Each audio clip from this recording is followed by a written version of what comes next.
most people, if you ask them what domestic violence is, would be able to give you a definition. But do you know what coercive control is? Do you know what covert abuse is? And would you be able to define it and recognize it if it's happening to you? And what if you have children? Do you know the impact that coercive control and covert abuse have on children? These are such important things to know, and the more you know about them, the more you can protect yourself from them and protect your children. Did you know that the younger children are, the more severely they are impacted by growing up in a home with domestic violence, domestic abuse, coercive control, covert abuse? They're like little sponges and they soak up everything around them, good and bad. So if we're able to teach them what early warning signs of controlling behavior look like, then we can help them protect themselves from ending up in this type of relationship.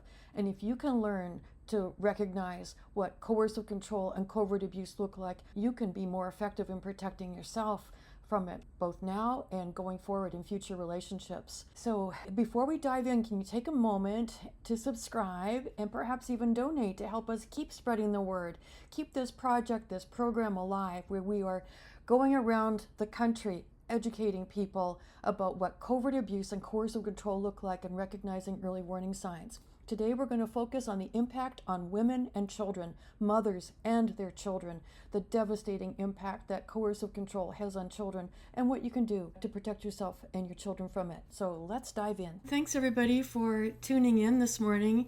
My name is Ruth Darlene, and I am founder and executive director of WomenSV. That stands for Women of Silicon Valley. We have served women from all over the country.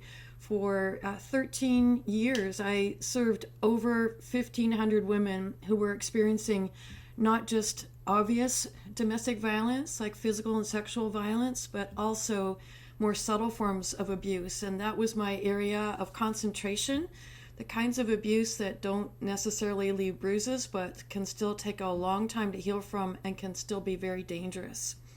So now, as of June of this year, I've become fully focused on education. And I hope that as I pass this torch to you, you will pass it to your girlfriends, your sisters, your children, and so that we can keep raising awareness. Because the more we know about controlling behavior and early warning signs, the safer we can keep ourselves and those we care about. Okay, I should have called this The Path to Peace. That's a beautiful title. If you can make it with me all the way through to the end, you'll see that I am going to end on a note of hope, because it really is all about hope in the end. There is always a possibility for tomorrow to be better than today, and that's what's going to keep us going through the most difficult of times. So hang in there with me. This is the focus of our program. We're dedicated to empowering survivors and providers and the community at large with education about covert abuse and coercive control. And if you want to learn more about these more subtle forms of abuse beyond what I'm talking about this morning, please check out our website, womensv.org. We've got quite a strong social media presence. Our social media expert is really working to raise awareness. So just a few caveats or qualifiers before I jump in. You're going to hear me talking about perpetrators of domestic violence and victims or survivors of domestic violence. And when I say perpetrator, somebody that engages in domestic violence, I'm going to use the pronoun he. And when I say victim or survivor, I'm going to use the pronoun she. And I do want to acknowledge that women can be perpetrators of domestic violence. Mothers can be, girlfriends can be, wives can be. And they can, just as easy as they can be victims of domestic violence, and men can sometimes be victims of domestic violence too, although it's generally at the hands of a male partner. But the overwhelming percentage of people that experience domestic violence, our targets of it, are female, about 90%. So that's why you're going to hear me use she for victim and he for perpetrator. And when I say victim, I don't mean victim mentality, I mean crime victim, because domestic violence is a crime, just like being a victim of a robbery. So I really want to focus on the fact that it's not a communication issue. Though there may be communication issues involved, it's not primarily a communication issue. Domestic violence is a crime, and you are an innocent victim of the crime of domestic violence. And why do I say victim or survivor as well? Another reason is not all of them survive. So that's the hard truth, that domestic violence is a dangerous crime.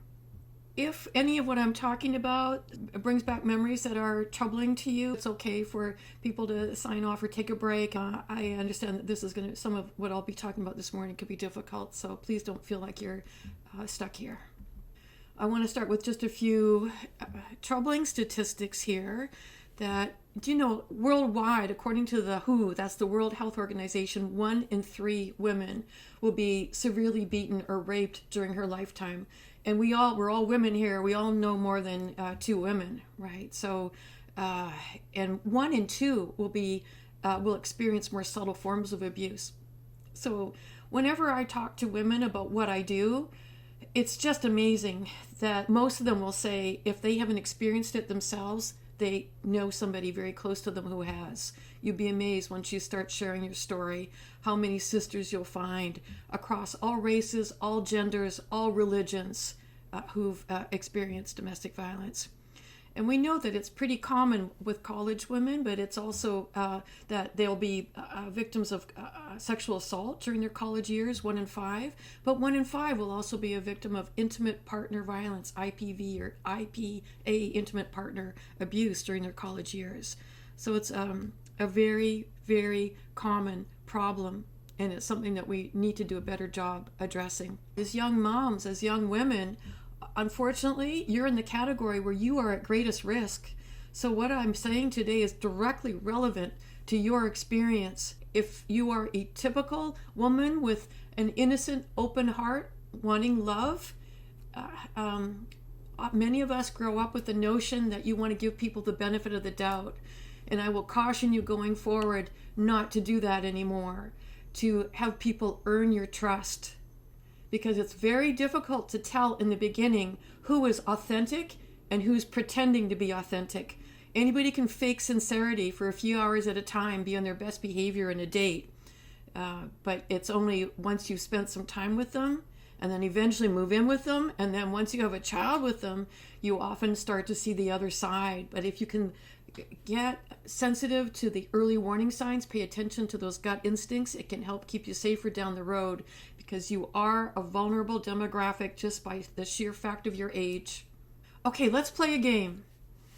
You're flipping through, I don't know if you go on Tinder or Bumble or any of these apps, but watch out. It's a jungle out there, folks, and they don't do background checks to qualify or disqualify people from getting on board. So be very careful when you're swiping left or right. I have dyslexia. I should never get involved with this, because left or right, I could be doing the wrong thing very easily. But let's play this game for a moment. You're looking at the profile of somebody. He's a young man. He's a college student. He's majoring in psychology. And he's working at a crisis center, and he talks people down from harming themselves. And the people that work with him say that he seems to have a lot of empathy. He's been very successful in his work. He's very calm and poised, and he really does talk people off the ledge, and it does a great job at it. And his professors are encouraging him to remain in college in the psychology program. But he applied to law school and got accepted there. So he's planning to switch majors and go to law school. And he's also been involved in a number of political campaigns. So they think he's got a bright future in politics as well. So he's handsome, he's intelligent, he's witty, he's charming, looks like he's got a great future ahead.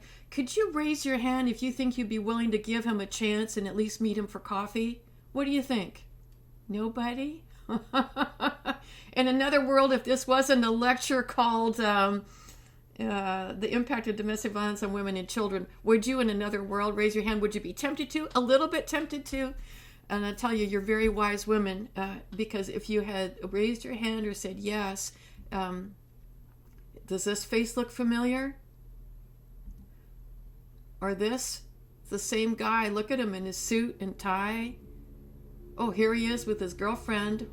Look at that look in his eye. Does it look a little mischievous, impish, or like he's hiding something? What could he possibly be hiding? How about this? That's why it's so important that we not judge a book by its cover. Ted Bundy, serial killer. They know how to fake sincerity. One of their key features is charm. So we got to watch out for the charm. What does an abuser look like? Look at all these guys. Now, who looks like the most likely candidate here to say, okay, yeah, that looks like an abuser? How about this guy, with his jail suit on here and the height chart here, the mug shot? But every single one of these men have been found to have committed domestic violence. And every single one, including Dr. Martin McNeil on the top row here, including Bob Bashara, president of the Rotary Club, every single one of these guys committed the ultimate act of domestic violence, murder. Every single one of them. So what does an abuser look like? Oh, these guys on the bottom row. Well, isn't that cute? Chris Brown, he's got a puppy. Let's be very careful not to judge a book by its cover, because you cannot tell by looking. And in the same way, what does a survivor or victim of abuse look like? Look at all these beautiful women. Every single one of them on the top row here, you know what I'm going to say. The ultimate victim of domestic violence. And the women on the bottom row, including Senator Susan Rubio, victim of domestic violence, survivor of domestic violence, survivor of coercive control, and I'm going to say more about what that is. How about Evan Rachel Wood, the Hollywood actor, survivor of domestic violence, survivor of coercive control. And Rihanna, remember Chris Brown with the picture of the puppy? This is what happened to Rihanna. So even survivors of domestic violence, it can be hard to tell because we're very good at keeping secrets, just as abusers are very good at keeping secrets. We don't want people to know our shameful secret. We're taught to be silent. We're taught that it's dangerous to talk about it because we'll be punished. Who's going to help us? Who's going to believe us? Who's going to support us? So when we enter a relationship, here's the model of, I hope, what we'll be aiming for in a healthy relationship. It's all about equality. And if you think back on the relationships, the romantic relationships you've had with your current or former partner, how do you feel in it? Do you feel safe? You can express your feelings. You don't have to edit what you say before you say it. You feel like you're respected. You can trust your partner. There's this mutual feeling of trust. You feel like he's being honest with you. He's not hiding anything from you. You feel like he will share in the parenting duties, that he'll share any other responsibilities as well, that you'll make financial decisions as well together, that you can reach compromise together. Does any of that describe your current or former partner? With this sense of equality in the center of it. And no matter what happens, even if you get mad at each other, you're going to feel safe. And it doesn't mean that he's got to be perfect, because we're not perfect. We're going to, every now and again, we might lose our temper, say something we regret. But here's the key. You're going to do some self-reflection. He'll do some self-reflection afterwards, eventually apologize, and then show by his behavior that he's willing to do better and be better, as are we. That's what people are. We're flawed creatures, but we are trying to do our best, learning from our mistakes, and we don't ever set out to purposely try to hurt one another. Or if we ever do, we're sorry about it, we regret it, and we try to make amends and do better going forward. Now contrast that with the power and control wheel. This is what it looks like when you're operating out of this feeling like, look at the outside of the wheel. You're surrounded by this feeling like, waiting for the other shoe to drop. Is he going to get mad? Is he going to punch me? He's going to punch the wall, sending that message, well, first the wall and next you, if you don't watch your step. That kind of intimidation? Is he going to hurt my child in order to hurt me? Is he going to be putting me down when we're with other people, or even when we're just alone together? Is he going to be getting inside my head to gaslight me and make me start to think that I'm going crazy? Is he going to separate me from my friends and extended family members? Make me feel like jealous if he starts flirting with my girlfriend, so I feel like I can't spend time with him anymore? Is he going to be trying to isolate me? Is he going to say, if I point out something he did that hurt my feelings, can't you take a joke? You're way oversensitive. I have to walk around eggshells. I have to walk on eggshells around you. What's the matter with you? Or I never said that. I would never do that. Minimizing, denying, turning it back on her. You're the one. You're the one I've got to watch my step around. You're the emotionally abusive one. Watch out for that crazy making behavior. Or using your children in some way, using your children to make you feel guilty or to carry messages or try to recruit them and turn them against you. It's very common if you're dealing with an abusive partner that they try to turn your children against you because they know that's the most effective way they can hurt you. They go after what means the most to you, your children. And a lot of these guys are emotionally immature. No matter how smart they may be, there's some part of them that hasn't developed properly. And that makes it very hard to deal with them adult to adult. Because they're going to want what they want when they want it. And they're going to punish anyone or anything that gets in their way. And they're going to often treat people, even children, like resources, like possessions, like objects. And that makes it dangerous for them to be around children unsupervised. Using male privilege, treating you like the servant. He's the king of the castle, and you got to ask permission before doing anything, or you'll be punished. Financial abuse, maybe putting you on an allowance, hiding money from you, taking money from you, borrowing money from you, not paying it back, threatening you. You don't want to see me mad. You don't know what's going to happen if you get on the wrong side of me. So not even a direct threat, like I'm going to run over you with my truck this afternoon, something that you could call the police on, but something that's suggested, hinted at.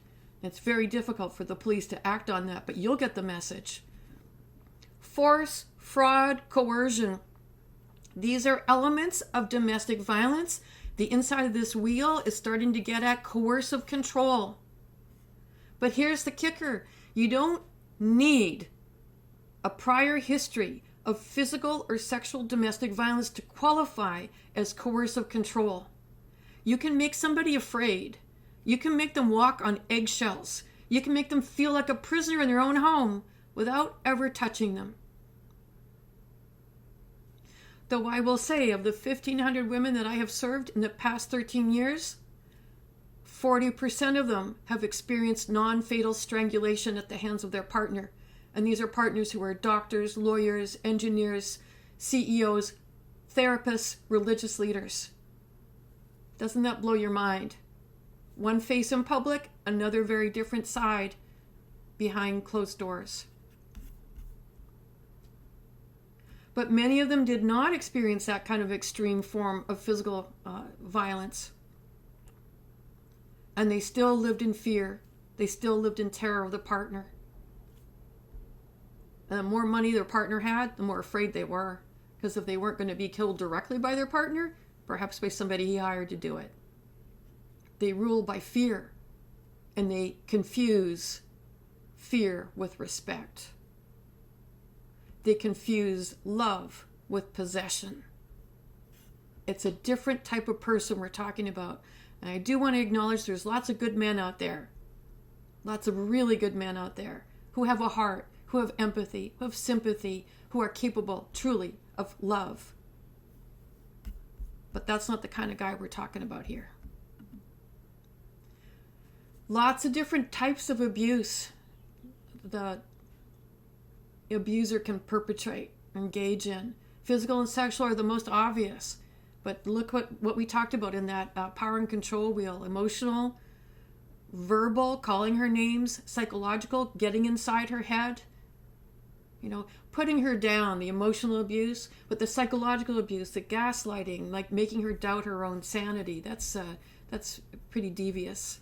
And technological abuse, putting hidden cameras in her phone and, in her home, in the car, turning her phone into a stalking device, like Find My Friends, even leaving his earbuds behind. Oh, an accidentally leaving his earbuds behind and then searching for his earbuds on his phone to find out where you are. Sneaky ways they can follow and stalk you and make you feel like he knows your every move. That financial abuse we talked about, spiritual abuse. Are you a believer? I'm a believer. And I couldn't be doing this work without feeling like God and Jesus and the angels are watching over me, and fairies because I'm Irish. But whatever your belief is, were you allowed to practice it in your relationship? Because sometimes an abuser won't let you practice your religion, and sometimes he will turn your religion against you and say, you've got to submit to me, I'm the head of the household. Or he'll use religion to force you to have another child, not do birth control.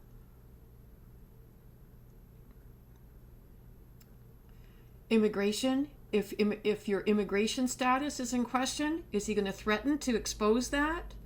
Is he going to steal your passport, your visa? And then stalking, which is a lethality risk. You know, of women who end up getting killed by their partner, 80% of them have been stalked prior. Of women who end up getting killed by their intimate partner, 80% of them have been stalked prior. So stalking in a domestic violence relationship is a lethality risk. Child abuse, it's abuse of you when they abuse a child, and it's abuse of the child when you're abused.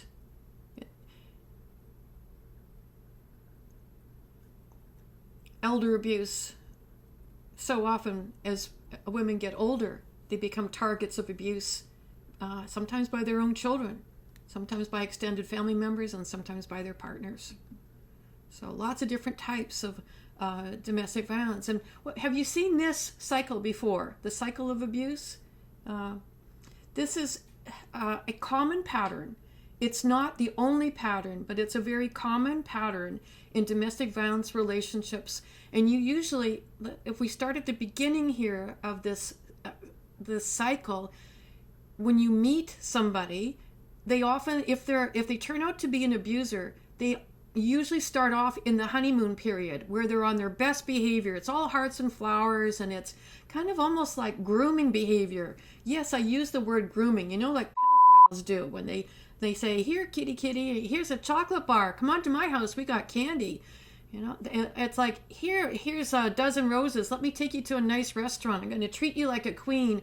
Oh, you're so much smarter than my last girlfriend. You're so much more sane than my crazy ex-girlfriend or crazy ex-wife. Can you believe it? She got a restraining order against me. Here, I was the one that was being abused. Watch out for those stories, because they will often accuse their ex of the very thing they've been doing. And you won't know what's the truth in the beginning. I would highly advise that you keep a journal after every date with a new person that you're meeting. How do you feel afterwards? Lifted up? Or is there something in your gut telling you something's off? Does he seem too good to be true? Has he put you on a pedestal? Is he super good looking? Those are red flags. Guys can be good looking and be perfectly nice. They can be good and beautiful outside and inside. But the covert abuser will trade on his looks. He'll let him get away with more. Often they grow up with this feeling like, I own the world, and people just flock to me. Girls just flock to me because I'm so good looking. And with good looking guys, sometimes they have a kind heart, and sometimes they don't. So watch out for that. Don't just think they must be good on the inside because they look good on the outside. Even if he's got a good job, good reputation, everything looks good. You want to spend time getting to know this person, because often they're going to try to get you into bed. They're going to woo you and win you and charm you and seduce you, because once you give up your body to a man, sometimes our intellect goes out the window because our hormones are flying. They say, for a good reason, love is blind. And for women, often the act of sex leads to love. And for the covert abuser, the secret abuser, the coercive controller, the act of sex leads to possession, and more sex, and more possession. So watch out for that, because you both could be playing by an entirely different set of rules. If you think you're going to a ballet and he thinks he's going to a hockey game, somebody's going to get hurt. So they start off with this best behavior, honeymoon period. Then over time in the relationship, you might feel like you're starting to walk on eggshells. Did you say something that set him off, that pissed him off a little bit? You feel a sudden tension in the air. Do you know what I'm talking about? That gut feeling like you said something he didn't like. He's not telling you directly, but you can see by his face or his tone or the silence that you did something that somehow he's not happy with. And then, did you see this, hear or feel this moment where suddenly it exploded and he said something that hurt you or did something that hurt you or frightened you? That explosion. And then did the storm pass? And then did he go back to, did he make up excuses? Did he apologize? Did he slough it off? Did he blame you? Did he say nothing at all about it?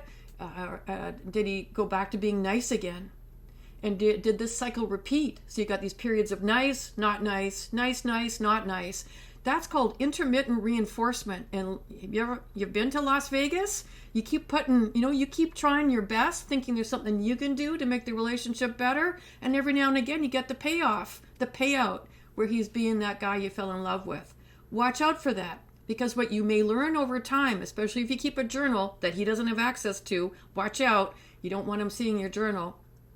But what you might find out over time is that even those periods of peace were part of the control that kept you in the relationship, because it raised that false hope again that he'd go back to being the man you were first attracted to. So watch out if you see that cycle repeating. Now, I told you that was one pattern, but it's not the only pattern.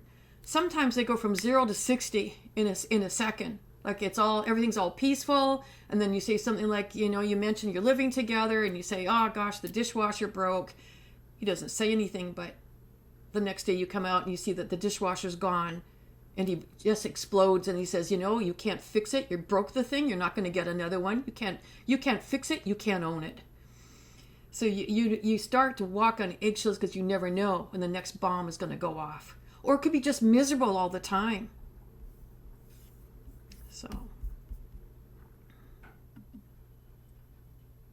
this is a lot of words, but the bottom line here is not to judge a book by its cover, because these are quotes from forensic psychologists who have expertise in psychopathy. The people that lack moral compass and conscience, lie easily and often, even when they don't need to, and have a lot in common with serial killers. The psychopath, and psychopathy is like a spectrum, right? You can be just this person that lies and likes to get away with things, and then you can be a murderer.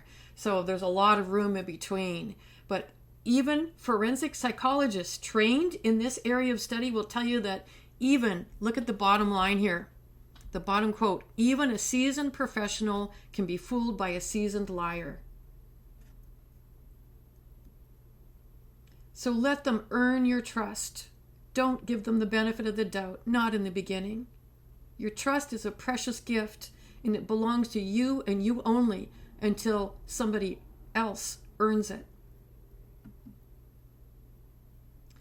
I want to take a minute and talk about the bad news. So this is our local California law on what domestic violence includes. And I also want to caution you, if every now and again you go online, take a look at the Department of Justice definition of domestic violence, because it will fluctuate according to whoever is in power, if you know what I mean. It's fluctuated before, and it's gone from domestic violence includes emotional, financial, and technological abuse to domestic violence includes felonies and misdemeanors. So take a look at the Department of Justice website now that has an expanded definition, and then check back in February. Please do that and see if it changes. But here in the local California law, it's here's how they defined abuse. It's bodily injury or making somebody afraid that you're going to be bodily injured.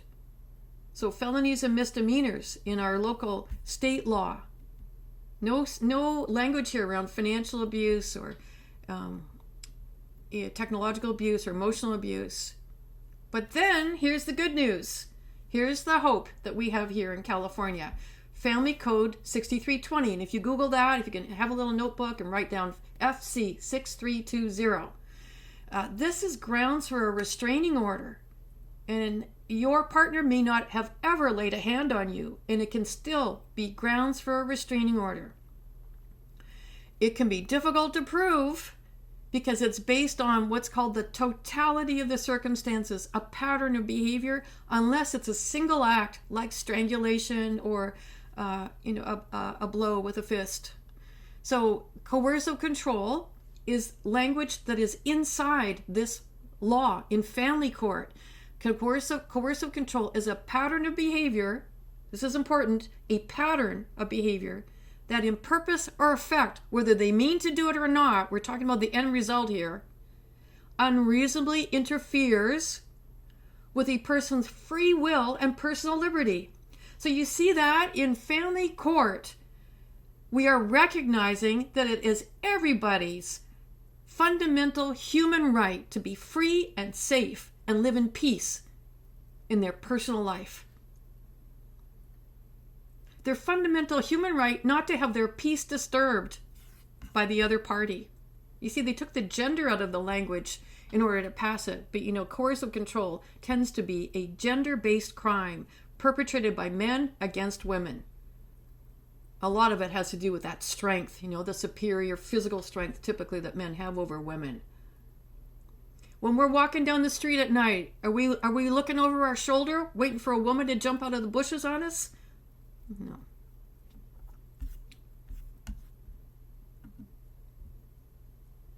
This is Family Code 6320, and I know I could never be a lawyer. Too many words, and it gets too boring.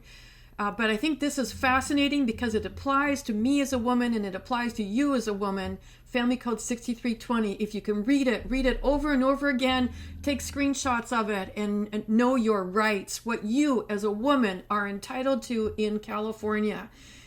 Because it also includes language around, look at this, your pets. And it sometimes feels a little bit, I'm sorry to say this, but it feels like in this country we take better care of our animals than we do of our women and children. Because in this part of the family code, it says, on a showing of good cause, the court may include a restraining order, protective order, to grant the petitioner, that would be you if you're trying to get a restraining order, of the exclusive care, possession, or control of any animal owned, possessed, leased, kept, or held by either you or your son or daughter. Or the respondent, that's your ex, residing in the residence or household of either the petitioner or the respondent. So this is a whole paragraph devoted to your pet, whether it's owned by your child or you or whoever owns it. Taking care to forbid your partner from taking, transferring, encumbering, concealing, molesting, attacking, striking, threatening, harming, or otherwise disposing of the animal. I look forward to the day, here's my hope, that we include a section totally dedicated to children right after section B here that has all of these words in it, protecting children from all these things. But that's implied in the law now with Family Code 3044. Take a look at that as well, because it says in that section that if one parental figure has been found to be abusive towards another parental figure, like a father figure abusive towards a mother figure, then it's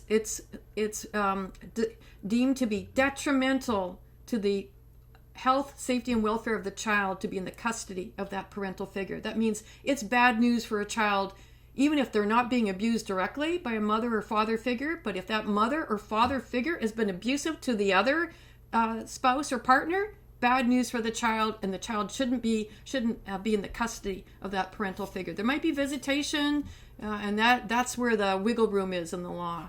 But the language of the law is there to protect children. So it's really important if you have suspicions or you've seen your partner be abusive towards your child, it's important that you go out of your way to educate anybody who's trying to protect you going forward about how important it is to protect your child from abuse. Disturbing the peace, that's how they got the law passed, by expanding the definition of disturbing the peace. It was already written in the law. because coercive control disturbs your peace, that pattern of threatening, isolating, controlling behavior. Examples, this is still in the law, in Family Code 6320. This is great. They give you even examples of what it includes, and it says it includes, and there's more beyond this. So includes but not limited to, unreasonably doing any of these things. Isolating you. Remember the power and control wheel? Isolating you from friends, relatives, other sources of support. Depriving you of basic necessities. Let's say you've got a chronic health issue. You need your inhaler, and your inhaler goes missing, and guess who's taking it because you had an argument? That's not good. Stealing hiding the car keys the morning you've got an important job interview. That's not good. That's unreasonably depriving you of basic necessities, getting to work, earning your income. Controlling, regulating, or monitoring where you go, who you talk to, your money. You see, we got financial abuse in there.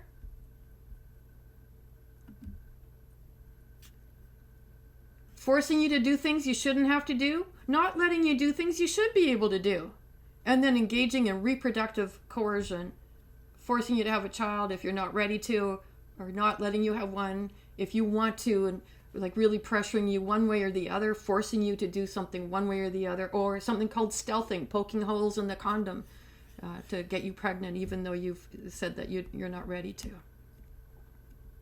So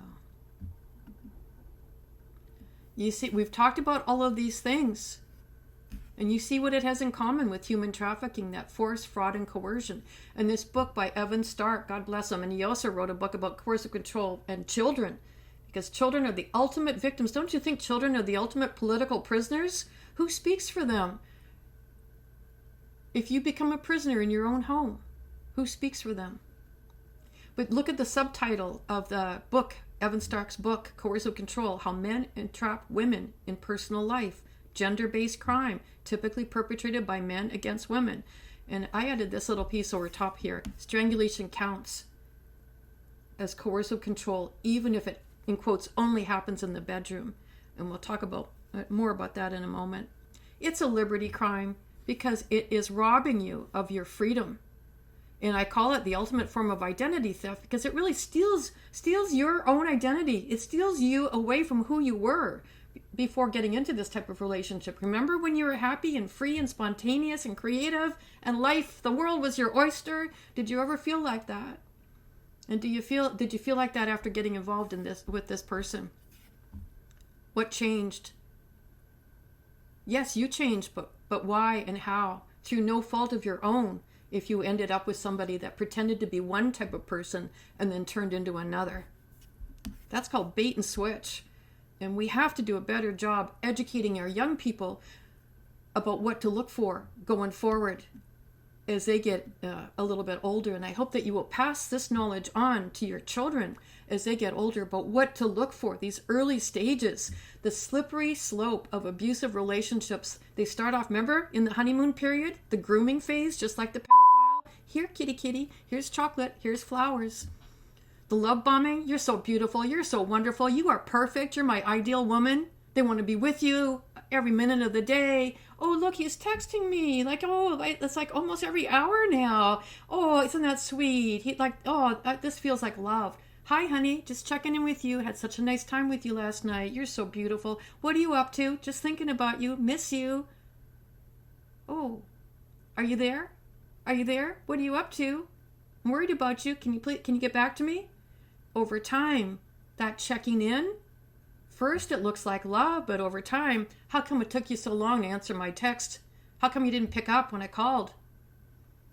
Who were you talking to? Where were you? What were you doing? I'm really getting concerned about you. Who was that guy I saw you talking to? Until it goes downhill even further. You better pick up by the second ring. You better answer my text. What's the matter with you? You lose your phone? Did you hook up with somebody else? I want you to start FaceTiming me on your way to work. And you better FaceTime me while you're at work over lunch and then on your way home, just to make sure you're not hooking up with some other guy. But you see that slope. You see what happens is, in the beginning, when he's just everywhere all at once and your hormones are flying, especially if he can get you into bed. It's very hard to see him through your intellect, through your brain, to see him objectively when your heart is beating faster, when the hormones are flying, when even if there's that little voice inside you warning you something feels off, I'm not sure, like he seems too good to be true, or he made that comment, or he'd cut that person off in traffic, he was mean to a server in the restaurant, he made fun of that handicapped person, he started to tease me in front of other people, he started to give me suggestions about what to wear, he started to maybe criticize my cooking or make fun of me in front of other people. He says he's just doing it to lighten the atmosphere and can't I take a joke? And I'm starting to feel like I can't hang out with my friends like I did before. Do you see how I'm kind of sliding downhill here? I'm starting to feel like I can't really talk about his ex-girlfriend at all because then he's going to go silent for the rest of the night. Can't really ask more questions about why she broke up with him because he always blames it on her and then he gets mad at me. And then if you do break up with him, is he going to mount this smear campaign against you? And if you have friends in common, is he going to start telling all your mutual friends how crazy you are, how you're the abusive one? When really it was him. And that's called DARVO. Deny, attack, reverse, victim and offender. DARVO.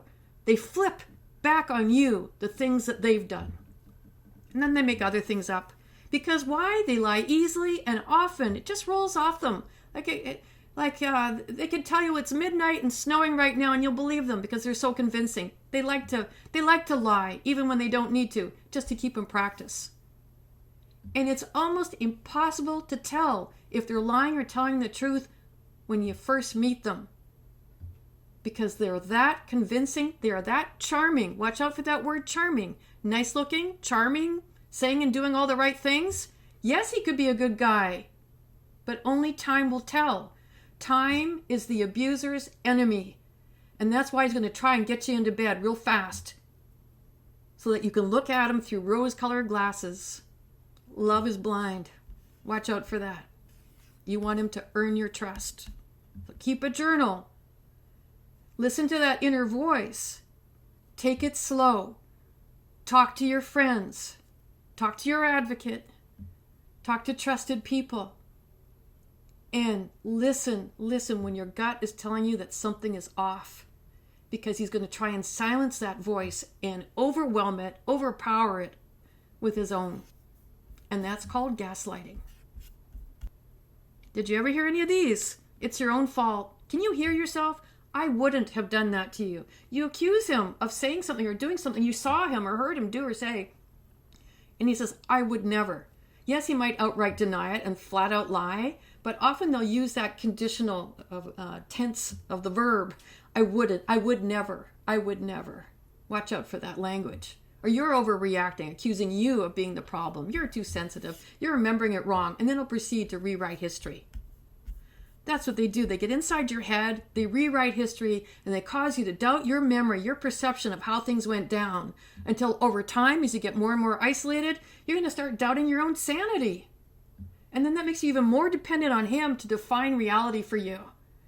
One of our ladies said, he was the ultimate judge of all reality. She said one day, he comes in at 2:00 in the morning and he starts telling me about his day. And I got to get up at 6:00 in the morning. And if I ever say, can we please talk about this tomorrow? He'll get mad at me. And then I won't sleep for the whole rest of the night. And then somebody else says, what? You mean that's not normal? My husband does that all the time. Or my ex did that all the time. No, that's not normal. That's unreasonably interfering with your fundamental human right to sleep. And that's a form of domestic violence. Doesn't involve any bruises or broken bones, but that's domestic violence. Just like throwing your personal property is another form of domestic violence. Punching the wall is another form of domestic violence. Driving dangerously to scare you, that's another form of domestic violence. And you see, it didn't touch you to do all those things. Now, trigger warning here. I'm going to be talking about something super sensitive here, strangulation. This is a It's not just a meme. It's a pattern of behavior, a fad that is sweeping college campuses right now. And not just college campuses, but younger and younger people are experiencing this. Young girls between 12 and 17 are starting to be strangled in the bedroom. And I said before, and I'll say it again, no matter what room it happens in, it's still strangulation, not breath play, not sex play. And I'm not kink shaming by calling it out. I'm not vanilla for calling it attempted murder. It's a felony when you put your hands on somebody's throat, no matter if it happens in the garage, the kitchen, or the bedroom during sex. Because what a man is doing when he puts his hands on a woman's throat is raising his hand and telling you, I'm a killer. I have the power of life and death over you right now, and I can decide whether or not to exercise that power.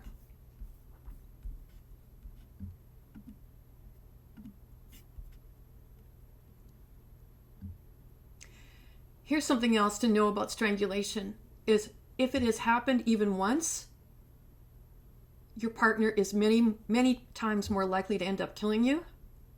And if he has put his hands on your throat and made it hard for you to breathe, it can end up having life-threatening and even fatal consequences for days, weeks, months, a long time afterwards, even if there's no external signs of injury, even if there's no bruising. There's a reason why in the animal kingdom they go after, one animal will go after another's neck, throat, in the dinosaur movies, because that's the most vulnerable area of the human body.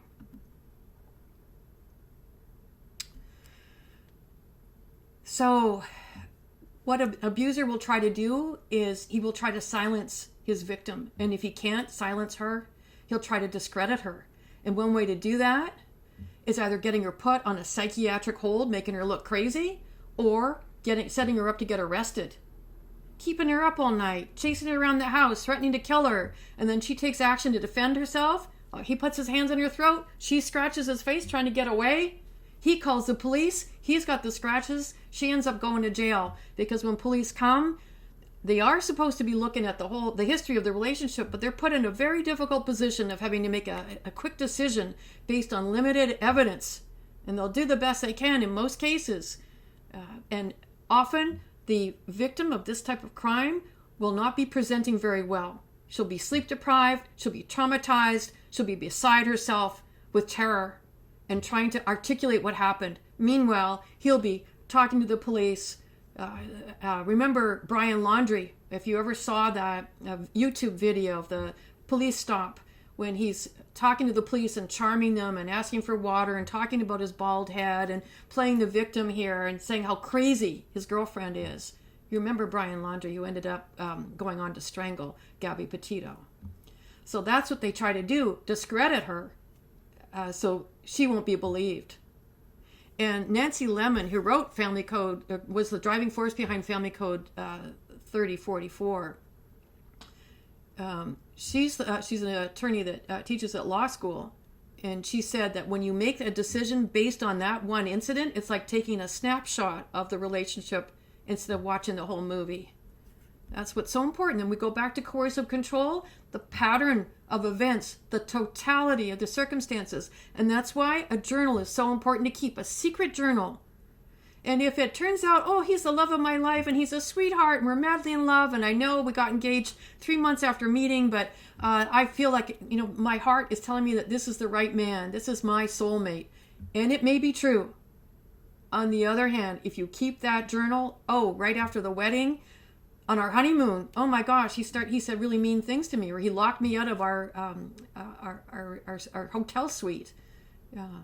Or after you have your first child, oh my gosh, he's starting to be really mean to me, cruel. He doesn't want to have anything to do with the child. It's like the child becomes this intruder instead of a welcome addition to the family. Becomes somebody that's taking attention away from him. And that attention of yours that's supposed to be dedicated to him 24/7 is suddenly split between him and this intruder. So watch out. And if you're keeping a journal, you'll be able to see the pattern of events that emerges over time, and you'll start to flip back, because your mind, your heart is going to try to protect you from your intellect.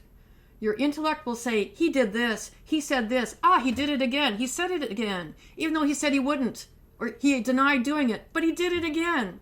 And if you keep a record of those events, it's going to balance your tender heart and your wanting to believe the best in him, to think the best of him, to forgive, to try again, especially if you're a Christian, especially if you're a believer or whatever your religion is.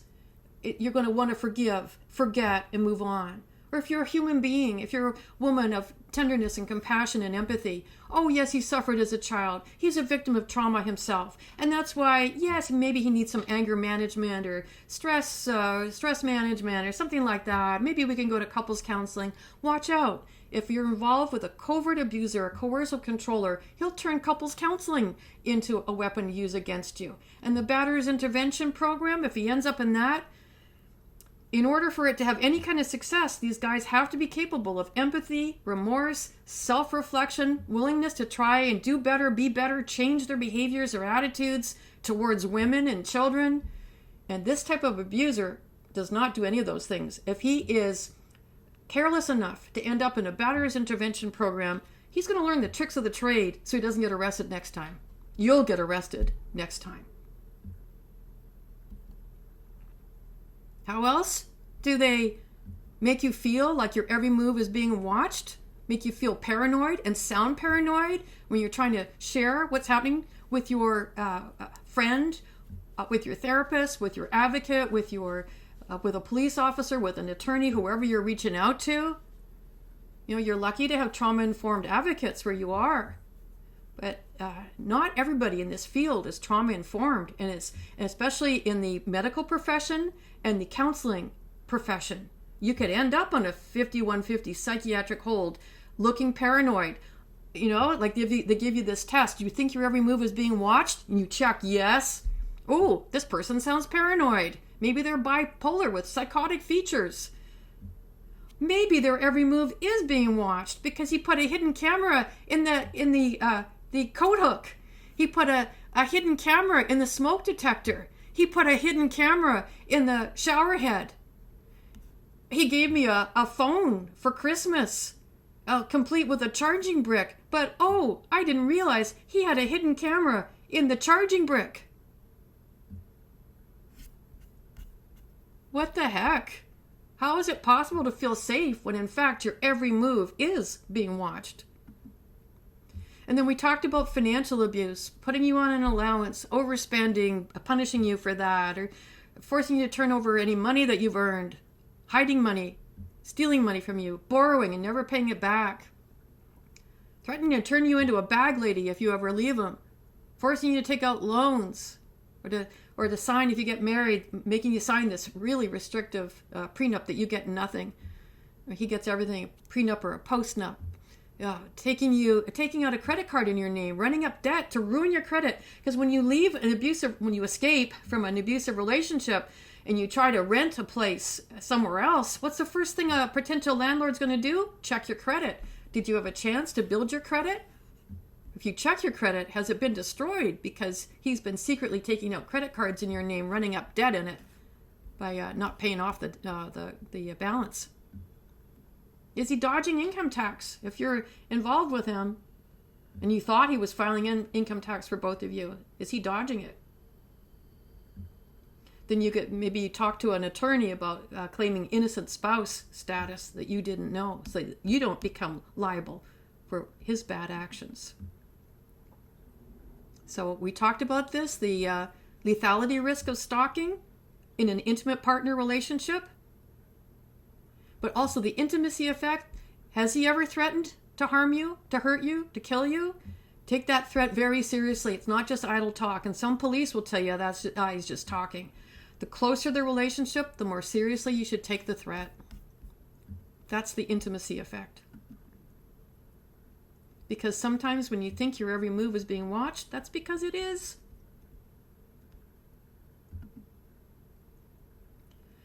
And living with somebody like this, here's what can happen as a result. all of these different health conditions, from migraines to cancer. And when you get diagnosed with cancer or heart disease, they'll often ask you, have you been under tremendous stress lately? Because stress will take a huge toll on your immune system. And so will growing up in a home with domestic violence. Have you seen this survey, or have you heard about the ACE study, Adverse Childhood Experiences? Anybody? Can you raise your hand if you've heard about it? So this is a series of 10 questions, and if you take a look at it, it can be a predictor of health consequences that will plague you for the rest of your life without intervention. Without intervention, that's key. Because we can keep hope alive with that last part that I said. But here's the damage that can be done. If you grew up in a home where somebody swore at you, insulted you, put you down, or humiliated you, and this is as a child, and I'll tell you one other thing. The younger a child is, the more severely they will be impacted by domestic violence. The younger they are, because they're like a sponge soaking up experience.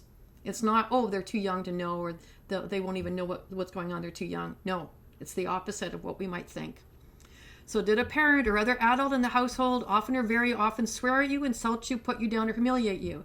And if you want to just, for yourself, put down 1. If it happened 1 time or 100 times, put down 1 for each yes to these questions, these 10 questions, okay? And then add up your score at the end. I'll tell you mine. You don't have to tell me yours. But did a parent do any of those things growing up? We're talking about your experience right now. Did a parent or other adult in the household often or very often push, grab, slap, or throw something at you, or ever hit you so hard that you had marks or were injured? If that happened even once, that's a score of 1. Number 3, did an adult or person at least 5 years older than you ever touch or fondle you, or have you touched their body in a sexual way, or attempt or actually have oral, anal, or vaginal intercourse with you? If it happened 1 time or many, that's a 1. Did you often or very often feel that no one in your family loved you or thought you were important or special, or your family didn't look out for each other, feel close to each other, or support each other? That's that neglect. That happened. It's a score, another score, score 1. Number 5, did you often or very often feel that you didn't have enough to eat, had to wear dirty clothes, and had no one to protect you? Or your parents were too drunk or high to take care of you or take you to the doctor if you needed it? That physical neglect. We have the emotional neglect and then the physical neglect. That would be a score of 1. Number 6, was a biological parent ever lost to you through divorce, abandonment, or other reason? Did they die? That's a 1. Number 7, was your mother or stepmother, maternal figure, often or very often, was she pushed, grabbed, slapped, or had something thrown at her? Did you witness domestic violence growing up? Or sometimes, often, or very often, was she kicked, bitten, hit with a fist, or hit with something hard? Or ever repeatedly hit over at least a few minutes or threatened with a gun or knife? Remember Family Code Section 3044, if one parental figure has been abusive towards another one, that's child abuse. It harms the child. Did you grow up with a parent doing that to another parental figure? Number 8, did you live with anyone who was a problem drinker or alcoholic or used street drugs? If they did any of that, even once, that's a 1. Number 9, was a household member depressed or mentally ill, or did a household member attempt or complete suicide? That's a 1. And number 10, did a household member go to prison or jail? Get a timeout in a big way? That's a 1. So if you add up your score of all those, I'll tell you my score. I scored 8. And I'm here. I survived. Thanks to therapy and close friends and meditation like we did starting out today. What a huge difference it makes. I mean, don't you feel like your vibes settle down just through Cecilia guiding us through that meditation this morning? So it's so healing to do these things that counter this type of abuse. There is recovery, there is hope, there is healing. No matter how old you are, you can heal from this type of abuse and trauma. But the reason why I asked you to do this is because abuse is a learned behavior, and it gets passed on from generation to generation. So what happened to you could happen to your child, could happen to them as they get involved in an intimate partner relationship, could happen to their child. And what happens, this ACE study, the average childhood experiences, the higher the score, the more likely you are to experience other life-altering, life-threatening, life-ending conditions and diseases. And if you have a score of 6 or more, like me, it can take up to 20 years off your lifespan without intervention. That's how damaging it is for a child to grow up in an atmosphere, an unbroken cycle of domestic violence. How early does it start affecting a child? In the womb. And there's this little organ in the brain called the amygdala, and it is fully formed by the 3rd trimester. And the amygdala, it's like the fire alarm in your brain. It goes ding, ding, ding, ding, ding, danger, danger, warning, warning. And it gets all hyperinflated when a pregnant mother, is exposed to stress and trauma. It impacts the developing brain of the infant. And so we wonder, oh, why is my child so colicky or sad or getting into trouble even in pre-kindergarten and kindergarten? That's what stress can do to you. It ages you before your time. We have these little things on our chromosomes at the end of them. Imagine a shoelace with that, that little plastic end at the end of a shoelace? Those are called telomeres. And that's what determines how long you live, how fast you age. And trauma frays your shoelaces. It messes with your telomeres.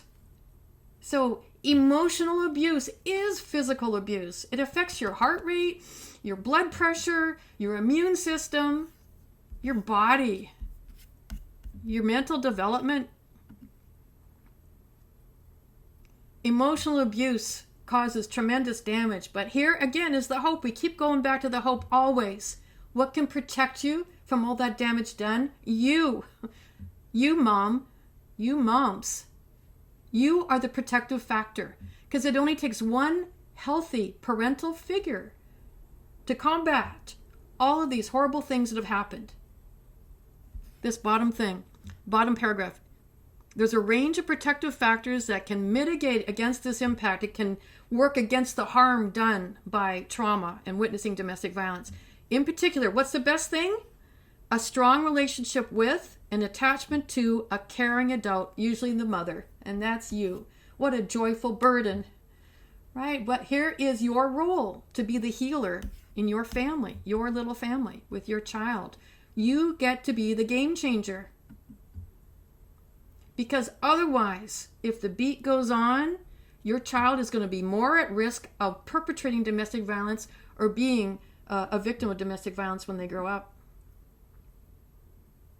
They're more at risk of developing a chronic disease, like becoming an alcoholic. This is when you see these bars going up, this is the ACE score. With a ACE score of 4 or more, they're much more likely. You see how the risk of becoming an alcoholic goes up. Why? They're self-medicating. Anything to forget the trauma of what happened to them, the soul wound that happens when you grow up with domestic violence or other forms of abuse. We're more likely to end up smoking and developing smoking-related diseases. They're more likely to end up getting addicted to drugs. Anything to dull the pain.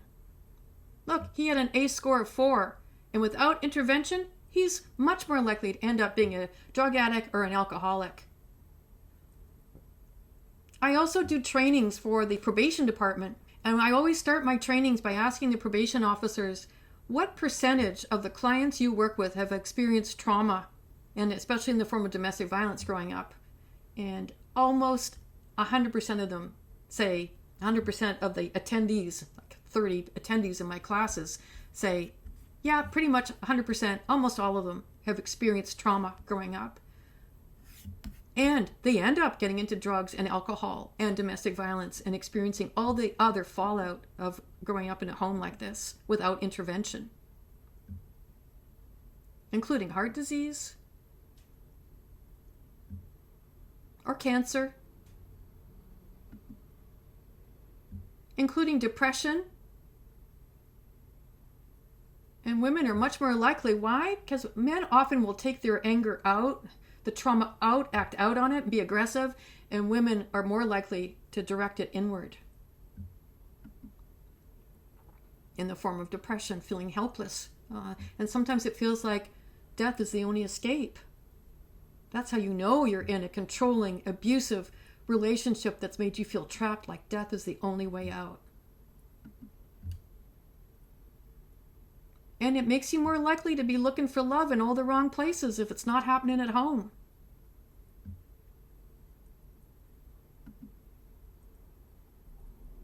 If you don't learn what borders are because you're not seeing them practice in the home, it can be easy for men to take advantage of innocent, unsuspecting women who haven't learned how to form, create, or enforce their own boundaries. What do you deserve? You deserve peace and safety and respect. And those things aren't taught in a home that's filled with domestic violence. So you see all the different diseases and negative, unhealthy coping behaviors that can result when you are growing up with adverse childhood experiences. From smoking and obesity, eating as a way of dulling the pain. Stuffing, something that I have done, stuffing my face to stuff my feelings. But with these ACE scores going up, look how much it increases the likelihood of ending up with any one of these diseases. Diabetes, watch out the sugar intake. In the studies they've done with rats, they prefer sugar to cocaine. It's pretty addictive. And watch out for trading alcohol for sugar. That's why meditation can be such a healthy way to deal with stress, looking for positive ways to deal with stress. Growing up with these adverse childhood experiences can make it hard to concentrate at work. It can make you more likely to experience a work injury. And you think about kids that are being diagnosed with ADD or ADHD. Because maybe their brain does work differently, but maybe it's working differently because, this is a behavioral diagnosis, attention deficit disorder, or with that hyperactive component, sometimes the ADHD. And sometimes they're having a hard time paying attention because they're thinking of all the crap that's going on at home, all the trauma and stress that they're experiencing at home. So growing up, adults can have ADD and ADHD, and that makes you more susceptible to work-related injuries. So, and then children that are causing problems in school, they can often be labeled, that's the bad seed. I don't know what's wrong with that kid. And even if they turn into school shooters, there's often a history of domestic violence in the home. Not always, but often there is. Mass shooters, there's usually, very often, a history of domestic violence, including strangulation with mass shooters. That doesn't mean that if somebody has committed domestic violence and strangulation, they're going to go on to become a mass shooter. But if you've got a lineup of 7 suspects, you want to take a look more closely at the one with the history of domestic violence, especially if it includes strangulation. That's how dangerous these men are. They will practice in their personal life what they take to the grand stage ultimately. So what's on the surface? That aggression, that bullying, maybe they're picking it up from other kids, falling in with a bad crowd or looking at social media, but maybe they're acting out what they've seen at home. And that's why it's important to look at all these signs and symptoms of young kids, because these kids are getting older. And if these patterns of behavior, like being withdrawn, feeling isolated, experiencing fear, anxiety, depression, even cutting, or eating disorders, poor self-esteem, these things will continue on into their adult life, and they're going to look for, if they can't find healthy ways to deal with the pain, they're going to find unhealthy ways, from smoking, drugs, and alcohol, to having sex in all the wrong places with all the wrong people. You see how it carries throughout life, starting in childhood. That's why you are in such a significant, important, vital, game-changing position as a mother to your young child. You can make all the difference. And even if you have had a history of domestic violence in your home life growing up or in your personal life, Having grown up, now you're at a crossroads where you get to choose. Can I be different? Can I teach my child a different way to be in the world? Because I know the suffering that comes from living with abuse. That's the power. And why it's so important to look beneath the surface of these charming men. Because if they abuse you, they're more likely to abuse your child. They're more likely to physically and emotionally abuse your child. They're more likely to sexually abuse your child. And they're more likely to go after custody, full custody of your child. That's what you're up against. Nurture that mama bear inside you. If you have identified your partner as a covert abuser, maybe he's just unhealthy, maybe he's dysfunctional, maybe he's got a drinking problem, or he's irresponsible, and maybe he does want to do better and be better, then there's hope. Then you can maybe see if you can work things out. I'm not talking about that type of relationship. I'm talking about the type of relationship where you've identified him as somebody that lies easily and often, doesn't seem to have any conscience, seems to enjoy causing you pain or fear or suffering, wants the world to revolve around him, has been cruel to you or your child, sees you as a possession, as a resource, has one face in public, another behind closed doors. Do any of those ring true? Then once you're going check, that's when you want to be super careful exposing your child in spite of what family court might say. Family court, of course, they want the best for all parties, but they often want fathers involved in the lives of the children, regardless of past history of domestic violence or abuse. Now, is your partner capable of being rehabilitated? You'll know better than family court seeing him on his best behavior for a few hours at a time. Family court wants to think the best of people, but you will know the truth. Is it safe for your child to be in the company of this parental figure? Will they learn what it's like to respect a woman, respect a child? Will they learn the equality wheel, or will they learn the power and control wheel? So if you find that you are in this type of relationship, I would encourage you to check out my website, womensv.org, SV for Silicon Valley, but we have helped women all over the country. They'll tell you now, we don't work with survivors directly anymore. We are fully 100% focused on education because it's so important to get this information out. You can imagine when I teach a class of 30 probation officers, they're interacting with hundreds of people where they can keep this information in mind. Are these perpetrators, can I save them? Can I get them redirected on the right path? Can this person be rehabilitated? Or do I need to focus on protecting the victims in this relationship? So this is such important information for therapists, for physicians, for police officers, for judges, for courts to have. Is this person capable of change, or do I need to protect the victim, the survivor here? So if you're in that position, that's when you want to look at developing a safety plan. Where can you go for help? Who can you call? Who can and will help you? Your advocate. If you've got them on speed dial, how wonderful, how fortunate you are to have somebody in your corner to move you through this process of being safe. And you can also take a look at that teen safety plan. It's great no matter how old you are. That loveisrespect.org is a wonderful website for young people to help you recognize what healthy relationships look like, so you can help your child make that decision, even if you end up in a relationship, because it can happen. We're flawed human beings, and we can go from sometimes the frying pan into the fire, or the fire into the frying pan with somebody that's not physically abusing us, but emotionally abusing us. And it happens, and don't blame yourself if you end up in that type of relationship, but you can still teach your child, do I want to be like what I'm experiencing in the home? Just as you can learn from your own experience growing up, or will I get involved with somebody that's going to treat me like dad treated me? Will I treat somebody else in my relationship like mom treated me or dad treated me, which was badly? Will I want to have power over other people? Will I end up in a relationship where someone has power over me? Or will I go that middle road? And will I make that decision that I'm going to be in a relationship where the person I'm with treats me like an equal, that knows how to love me and cherish me and protect me as I will love and cherish and protect them?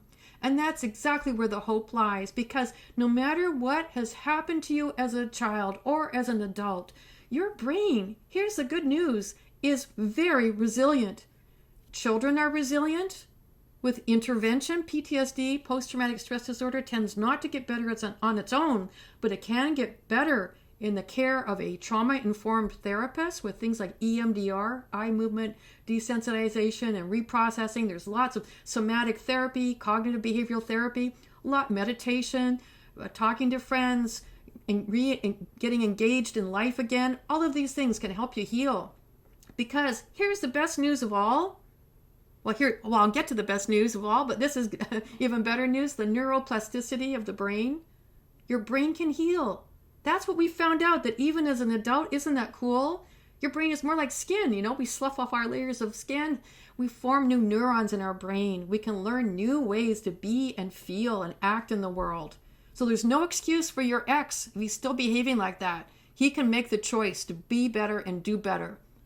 And if he's a covert abuser, he has made the choice to do worse and be worse. And so now it's about you protecting yourself, healing yourself, and if necessary, healing your child. And you can do that with these wonderful other protective factors. You showing that you're resilient, that you can be unhappy or sad or angry, but you can recover from that and show your child how to do that. Learning about parenting skills and child development and the phases that a child goes through and how to coach them and guide them through all those different phases. Showing learning about what it is to be socially competent, learning how to make friends and interact in a healthy way, learning how to soothe yourself in a healthy way. What do I do when I'm upset? Do I go for a walk? Do I call a friend? Do I make a cup of herbal tea? Or do I reach for that bag of cookies or that glass of wine? So we want to show our children how we deal with stress and trauma in a healthy way. And social connections, reaching out and making friends and showing that the world can be a safe place. And then when it isn't, knowing that there are people and places that you can reach out to for help. So you see all of these things that can go into helping you with your resilience, with the neuroplasticity of your brain and the neuroplasticity of your child's brain. So instead of this, the fight, flight, freeze response that they're likely to engage in from all the trauma triggers they or you have been exposed to. And so instead of this, with all the healing that we're capable of, we get this. What can I do when trauma strikes? I can walk away. If I can let it go. If somebody's testing my boundaries or trying to violate them, I'll tell them to stop. I can go to another activity. I can do something else. I can do, we're disagreeing. I'm not going to punch my friend. I'm going to go rock, paper, scissors to decide who wins. I'm going to say, I feel like this. And in an abusive relationship, you say, I feel embarrassed when you tease me in front of friends. And he'll continue to tease you in front of friends or make it worse. We're not talking about that relationship. We're talking about a healthy one where you're able to use safely your assertive statements with a friend or a companion. I feel hurt when you tease me in front of our friends. Oh, okay, I'm sorry, I won't do that anymore. And then you see by their behavior, do they change? And if not, then you walk away and let it go, right? Until they learn to behave better. Can you apologize when because we're flawed, we make mistakes and say things that hurt people's feelings? Can we talk it out? Can we let it go? I mean, if it's something significant or severe, we have to address it. But is it just something a little bit? Because our feelings can be very sensitive when we've come through trauma. Can we wait and cool off? Instead of sending that text message, instead of sending that email at midnight, maybe sit on it overnight. Look at it again in the morning and see, do you still want to send it? Watch out, because trauma trigger. There's a reason why they call them triggers, because once you press the trigger, you can't take the bullet back, right? It goes like that. So watch out for trauma triggers, and you can use all these things to intervene. When I feel stressed, what can I do? I can exercise. This is what you can share with your children. You can go play outside. You can discover treasures in nature. I saw a stone the other day in the shape of a heart. I'm going to collect that and put that on my dresser there to remind me that when I feel sad or anxious or frightened and I go for a walk, there's a sign that the good Lord's watching over me. He's got my heart. So when I feel blah or bored, instead of starting a fight or saying something nasty, can I build something? Can I play a board game? These are things you can teach your children. When I feel alone and isolated and lonely, what can I do? Instead of calling up the wrong person, can I listen to music or cuddle or play with my pet? It's showing that no matter what your age is, it reduces your blood pressure. It's very physiologically healing to pet a kitty or a puppy or a dog? Can I get a hug when I feel sad or hurt? Can I journal? Journaling's so important, even if you hate writing, to keep you in touch with your feelings and work through them. When I feel angry, can I do something? Can I take it out on something like a little rebounder or trampoline or ride my bike?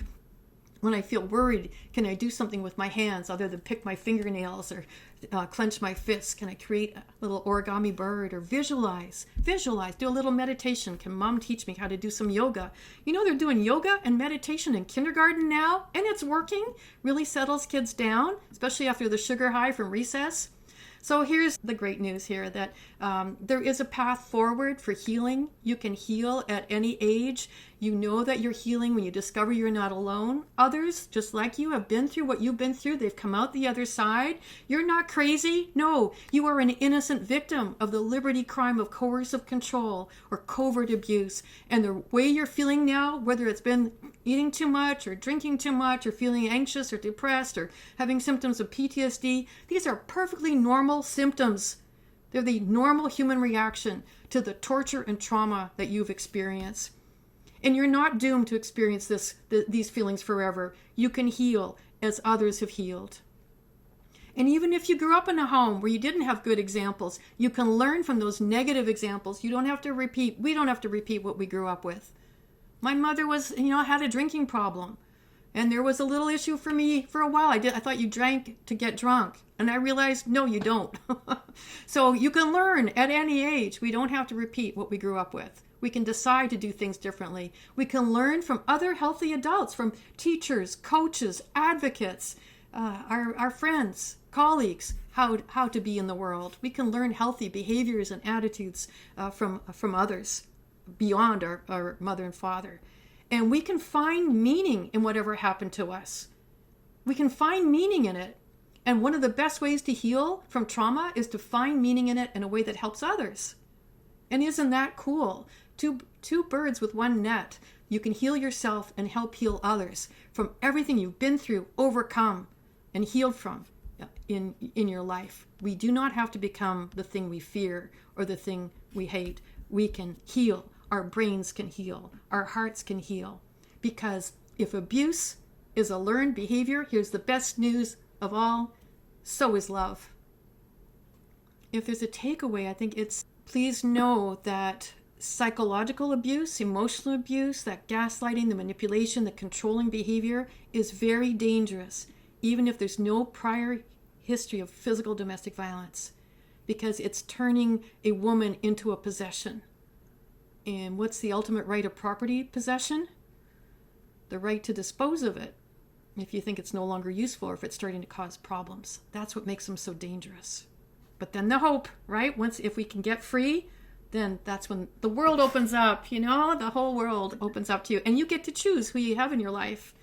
You have total freedom over who is worthy to be in your life. So I wonder if I could just share a few resources for technology abuse. If you've experienced that at all, there's an organization called Operation Safe Escape. If you Google them and want to learn more about, if you worry about your phone or your computer or anything, they're a nonprofit, so it's a free service. And then NNEDV, National Network to End Domestic Violence.org, and End tab. That's all about technological abuse as well. So they've got lots of great information on their website. And then other resources, yes, like Cecilia was saying, the YWCA, if you've got a pen and paper and want to jot down any of these phone numbers, the YWCA is a resource to reach out to, or Shalom Bayit, they focus on the Jewish population. The One Love, joinonelove.org is another great website that's got a lot of safety planning information on it too. Teen Dating Violence Hotline. And then loveisrespect.org, I mentioned that one. That's a great website. The National Domestic Violence Hotline, the California Youth Crisis Line. And then informational resources. Yeah, please check out my website, womensv.org, for the books, videos, and articles, and then also domesticshelters.org. If you get a chance to look at that website, the domesticshelters.org, www. They've got tons of great articles all about domestic violence and coercive control. Okay, let's keep building our partnerships, and build bridges to keep us all safer. So thank you, everybody, for your very kind attention. And if you want to learn more or reach out to me, you can reach me at info@womensv.org. Check out my website at womensv.org. And if you've got any questions or comments, any feedback at all, I'd love to hear it.